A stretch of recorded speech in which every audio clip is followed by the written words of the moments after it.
What's up, guys? Welcome back to another episode review of Loki. Today is episode 4 that was titled, pull up on my phone here, you don't have it memorized, the Nexus Event. So yes, episode 4, Nexus Event. We're now in the second half of the show, so we're almost near the end now.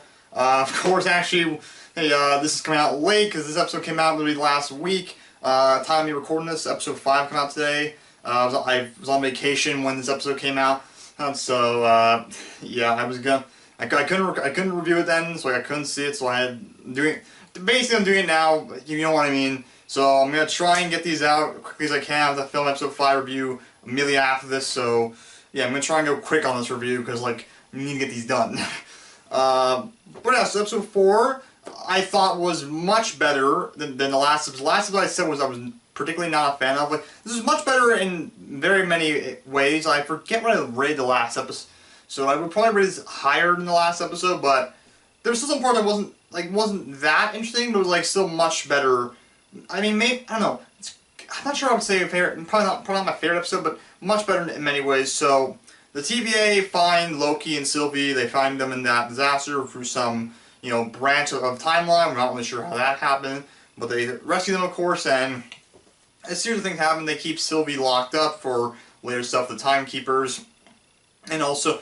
Mobius talks with Loki about, what's the goal here? Are you guys partners? You're working together, and Loki starts fabricating a lie about him and Sylvie and such. But then Mobius starts making a lie to him about how, because Loki makes a lie saying, "Oh yeah, she came to me on Asgard years ago, and we've hatched this plan all along, and I've been using her as a pawn, as I have the ultimate goal here." But Mobius, he also makes a lie saying how, well, once we proned her, killed her, and then, I want to know exactly what's the whole deal, what are you going to do now, and all that stuff, and, he starts, kind of freaking out a bit that they killed her, and he starts, put pressure him saying, you like her, you little freak, which is, I cannot believe they're actually pushing into that element of the story. They're actually, it's not right, it's weird, I don't like it at all, but yeah, of course the episode, a bunch of other things happen, a lot of crazy stuff happens, we actually see the Timekeepers, actually, and I'll get into that, but the thing I found actually more interesting than seeing the Timekeepers in the episode was the surprise return of Lady Sif. That was a general shock for me. I saw, when she showed up, I was like, oh, Sif, what the heck, what are you doing here? I was like, whoa. Because we haven't seen her since Thor: The Dark World, which came out back in 2013. So 8 years. Although, and technically in terms of the MCU, proper MCU, we haven't seen her since then. But in technicality, we actually haven't seen her since Agent of S.H.I.E.L.D. when she appeared on season 2 of that show, which I think that episode was back in 2014 or 15. I'm pretty sure. Let me look that up quickly. Yeah, I actually remembered saying I should probably look this up before I do this. I forgot to. So, my own fault. Okay, it was 2015, so it's been 6 years since we've last seen her then. So a bit of time has passed then. So yeah, but she's now probably finally back in the MCU because Agent of S.H.I.E.L.D. is fortunately not really part of MCU canon because the Loki show basically established that it's not really canon because Coulson's death was meant to happen, so it's not canon, unfortunately. But, it was cool seeing her return finally. There are a bunch of speculation and unconfirmed reports, but at this point, we're all kind of assuming that she is that. Because Jamie Alexander was spotted, in Australia during the time of filming of Thor: Love and Thunder, so people would kind of assume, oh, so Sif's going to be in Thor: Love and Thunder then.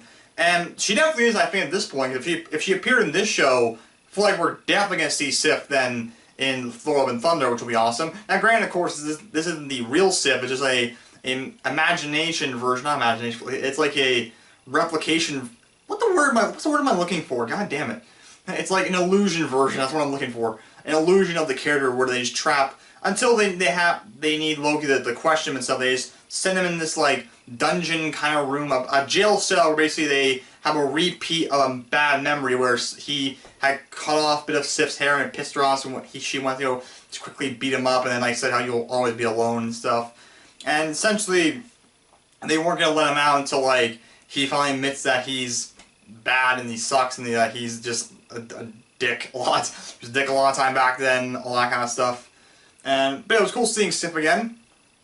But then, of course, other stuff happens, with Sylvia, the one hunter character who I forget her name, but because she had a bunch of numbers in the name too, but the main hunter character, she gets Sylvie to take her. She takes Sylvie and her back to Roxxon, and we see, she's questioning her about all the June plant those memories and the other hunter, and she said no, those were her memories that were locked away. And she started explaining, both her and Loki explained to this hunter and Mobius that the TVA has been lying to them. They were kidnapped and they just wiped their memories. They're variants of of Earth, so that's all interesting. And we see there's two great scenes where Sylvie does show the hunter her, but we don't see what her memory was, but she shows her memory, and she's sad, she looks happy back then. And Mobius also then quickly stole Ravana Brenslayer's little time gadget and looked over security footage of when they killed the one hunter, because they said that, oh, she died because Sylvie's magical thing she did to her basically killed her because she couldn't even properly speak afterwards. But then he found out the truth, and actually just they wiped her, they killed her themselves because she found out the truth now, so they kill her. And both great scenes I thought, little quick scenes. And there was also the shocking thing where they kill Mobius. So they disintegrate him, which I'm okay. And I kind of thought that was what? Definitely he's not dead. They cast Owen Wilson. There's no way they got rid of him that easily.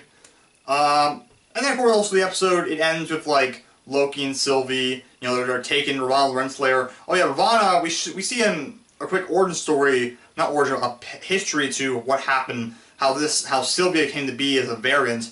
Where back in Asgard, they just kidnapped her and didn't even really explain to her why she was a variant. They just took her to the TVA, and she was being brought before a judge. It was before Ravana was a judge. She was one of the hunters, and she captured and brought before a judge. But then Sylvie managed to escape the hunter Ravana very quickly. And then it's a really dumb scene. That she takes her time pad thing, opens the door, and Ravana just stands there and lets her leave. There's all these other people, these hunters, a judge, standing in the room, and no one's trying to stop her. I'm so, this is all on you guys. This is all your fault that, you're all complaining about Sylvie messing up the timeline. You're the reason, you literally didn't even try to stop her when she escapes. I'm not, what are you guys doing? I don't understand, sacred timeline is being destroyed because of her bit, and also, you didn't stop her to begin with, so, I don't know. And she says that apparently she thinks that why she's a variant because she was born a girl and most of her Lokis in the timeline are males or a Tom Hiddleston thing. So that's why she thinks she's a variant or why she's arrested. But then she later on asked Ravana why exactly was I captured. So I don't think she quite knows that she's why she was arrested. I'm pretty sure she was arrested because she's a female Loki. She wasn't supposed to be, Loki wasn't supposed to be a female in the timeline. It has to be Tom Hiddleston, obviously. So I think that's pretty sure why she was arrested. But of course, Loki and Sylvie were taken before the Timekeepers, and they were. Of course, spoilers in the review. Of course, everything's for spoilers right now. But of course, we found they're robots. But even so, they were just really ridiculous. I think a little bit. The one main guy was fine, but the other two, I don't know what they were doing with their audio. They were trying to distort it, and make it sound very echoey and booming and very cryptic because they're all the all-powerful timekeepers, but it sounded weird. The one guy with the big mustache, Mustache McGee, timekeeper dude, his voice was so hard to understand. It was like someone stuck a microphone a bit in water. I don't know. It's very weird. And the other guy also a bit hard to understand. I got it mostly, but I was this is a bit weird to understand. It was a bit ridiculous. So I'm glad they were just robot because honestly, I don't think I would have liked to have heard more of them talk, because it was really just a ridiculous trying to understand. It was I could just barely make out one of them saying to Sylvia, we see you as a threat. Because in the episode it sounded we hear you as a threat. It's that's kind of what it sounded like. But it was kind of ridiculous. And I don't understand the TVA a bit, because it's kind of weird. So they're end up, the one hunter, she breaks in, stops Ravana from doing anything to Loki and Sylvie and killing them, and she helps them out a bit, tosses them a weapon, and they start fighting the hunters and Ravana.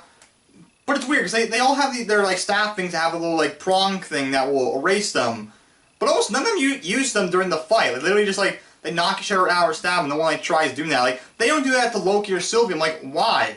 Yeah, you have to try and get a good hit on, but still, it's not been that hard before. I don't know, kind of weird. And, like, I don't know. And there's still now there's more of that mystery about why, like, who the timekeeper, like, there's no timekeepers, there's someone else pulling the strings, so I don't really know. I mean, there's a lot of speculation that it could be Kang, but I'm not sure still. I mean, I'm not ruling out it could not be Kang. Like, 'cause of course, I mean, Jonathan Majors, who's playing Kang in Ant-Man 3, he previously stated that he's not in the show, but of course, Marvel actors can tend to lie a lot, so for all we know, could be the main villain. I don't know, because Ravonna is his wife in the comics, so they might do that in the MCU too. So I don't know. But it's interesting. So, yeah, I think I covered mostly everything. I went through this one much more quicker because I want to get through this fast. I think I went for quicker. Hey guys, so I'm currently editing this video right now, and I want to quickly add this part in to add some stuff that I forgot to mention when I filmed the review, because I literally watched episode 4 and 5 back to back, so I was trying to maintain everything about both episodes I could, so I forgot some things, so I'm going to quickly list them off here. Loki and Sylvie's branch they created that alerted the TVA to them being at that apocalypse was because they started falling for each other, and because it's two Lokis falling in love, it's a massive branch that even apocalypses can't hide, so it's bad. I hate that. So it's that big of a deal. It can cause a branch, like, yeah, because it's weird. Just Loki tells Mobius he's a variant. It was a pretty cool scene. He thought Loki was lying to him, but of course he started like suspecting stuff and seeing some shady things happening with Ravonna, saying, "Oh, you know, the other hunter died," but then he learned the truth when he stole her time pad. So yeah, that was a cool scene. Mobius betrays TVA and got killed. I mentioned he got killed, but still he betrayed TVA. He freed Loki from his cell, and it was I forgot to mention also it was sad when Loki saw him die. He was generally sad and shocked by that. I thought that was pretty nice. And also another thing that annoyed me, all the branches when in episode 2 when Sylvia sent all those like time grenades to like random points in history in the timeline. On either Earth or on different planets. Yeah, we saw all those branches happen, and I thought that'd be a big deal. They weren't. We saw in this episode, we saw the timeline line on the screen, and it was all fixed. I feel like that was a waste of potential. Like, come on, like, this massive, like, timeline, like, bomb thing she just did, where she, like, just messed up, like, made multiple branches, and it's already fixed. Like, nothing, no consequences came out of that. I feel like that was a major missed opportunity and just a wasted thing to do. Like, I was not a fan of that at all. Oh yeah, and another thing, I actually forgot this also when I recorded that first part. So yeah, I'm bad. But another thing also, of course, Loki got killed at the end. They erased him and such. And the minute I saw that, I'm like, okay, Mobius must be alive then, because they're not gonna kill Loki. They won't. He's the main star of the show. So yeah. But that was a shocking thing to see happen. So them actually kill Loki, but yeah. Anyway, so yeah, that's my thoughts on the thing I forgot to say when I first recorded the review. So yeah, that's what I wanted to say. So now let's get back to the review, shall we? But yeah, overall much better episode than last episode. It was much more interesting. Some of my moments like I thought were kind of like, yeah, could do without a bit. But I will say also, set design in the show is still great. Like when they show that room when they went to the timekeepers, I thought, that looks pretty great. It looks pretty cool, that whole set there. Like, set design in the show is very good, I will say. So, yeah. Oh, yeah, wait, I forgot to mention the after credits scene. So, their first after credits scene of Loki came out, and I don't know how I almost forgot to mention this, but I will say, of course, the after credits scene where we reveal the 3 other Lokis. I do have to say, I had to spoil it for me. I unfortunately did. Whenever these episodes for these shows come out, like when WandaVision, Falcon, this, or like one of the Star Wars shows, like Bad Batch, until I watch, I stay off everything online. Like I'll stay off Instagram, Twitter. I won't go on any of that. On YouTube, I do use YouTube a lot. I am very careful. I tend to be very careful. Like I won't go when I go to the homepage when I first open it. I don't look at it. I just cover my eyes and just click on the thing, get to my channel, and then I'll just search up whatever I want to watch and have it. I put on theater mode so I can't see the recommended videos on the side. You know, all that stuff to avoid spoilers. But I was up north for my trailer when this came out. That way, and I easily could have avoided spoilers then, but yeah, Wi-Fi. I still did some stuff, didn't do a lot. I managed to watch some videos I searched up just for fun to watch on YouTube. We got Wi-Fi up there now this year. And, you know, I was watching one video that didn't really have, it was Marvel related, but it had really nothing to do with Loki. But then they just flashed an image of the after credits scene. I'm like, great, thanks. I love knowing that now. And, yeah, it was a cool reveal, and I'll talk about it in episode 5 review, which I have to do immediately afterward, because that's where we get more into it. So, yeah, overall, I liked this episode more than the last episode. Again, it's like walking that tightrope line of like 7 and 8. I just really can't give any episode. I mean, I think I can get the last episode straight 7, or maybe lower, maybe a 6. I don't know. But like, every episode so far, I've almost given like a tightrope line between 7 and 8. I can't really give a straight answer for the episode because I don't really know. Like I like this episode, but still, I'm about the same as the first 2. Like they were good. So yeah, yeah, that's my thoughts on this episode. Tell me in the comment section down below what do you think of episode 4 of Loki.